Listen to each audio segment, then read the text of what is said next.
Electric vehicles EVs एक ऐसी क्रांति जो दुनिया को एक सस्टेनेबल और पॉल्यूशन फ्री फ्यूचर की तरफ ले जा रही है। पर क्या यह सफर इतना आसान है?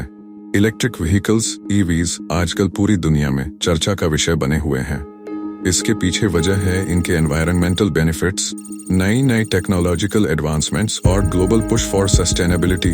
आज इलेक्ट्रिक व्हीकल रेवोल्यूशन की कहानी हर जुबान पर है। 2023 में ग्लोबल ईवी सेल्स ने 10 मिलियन यूनिट्स का आंकड़ा पार कर लिया, जो ग्लोबल कार मार्केट का लगभग 14-15% है। ये आंकड़ा 2020 के सिर्फ 4% से काफी बड़ा उछाल है। ईवी के सबसे बड़े बाजारों में चाइना पहले स्थान पर है, जहां ग्लोबल ईवी सेल्स का 50% से ज्यादा हिस्सा होता है। इसके बाद यूरोप और यूएस का नंबर आता है। आने वाले 10 सालों में ग्लोबल ईवी मार्केट का कंपाउंड एनुअल ग्रोथ रेट 20-25% तक रहने का अनुमान है।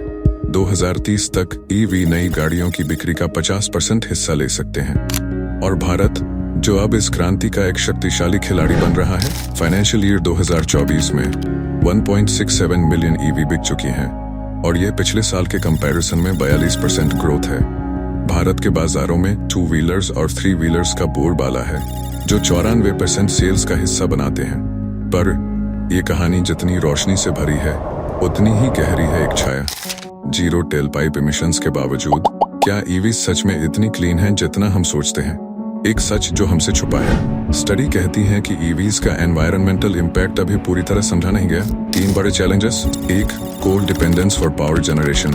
आज भी भारत में बिजली उत्पादन का बड़ा हिस्सा कोल बेस्ड है। इसका मतलब ये है कि ईवी को चार्ज करने के लिए जो बिजली इस्तेमाल होती है, उसमें कार्बन फुटप्रिंट काफी ज्यादा होता है।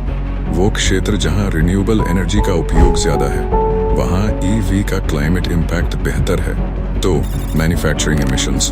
ईवीज का कार्बन फुटप्रिंट उनके मैन्युफैक्चरिंग प्रोसेस के एम्बेडेड इमिशन से आता है। स्पेशली बैटरीज मैन्युफैक्चरिंग का एनवायरमेंटल इम्पैक्ट कन्वेंशनल कार्स के कंपैरिजन में ज्यादा होता है।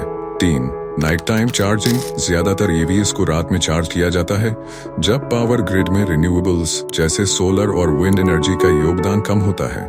Centre for social and economic progress (CSEP) की रिपोर्ट बताती है कि अगर ईवीएस को दिन में चार्ज किया जाए तो हर गाड़ी के कार्बन डाइऑक्साइड एमिशंस में 10% तक की और कमी लाई जा सकती है।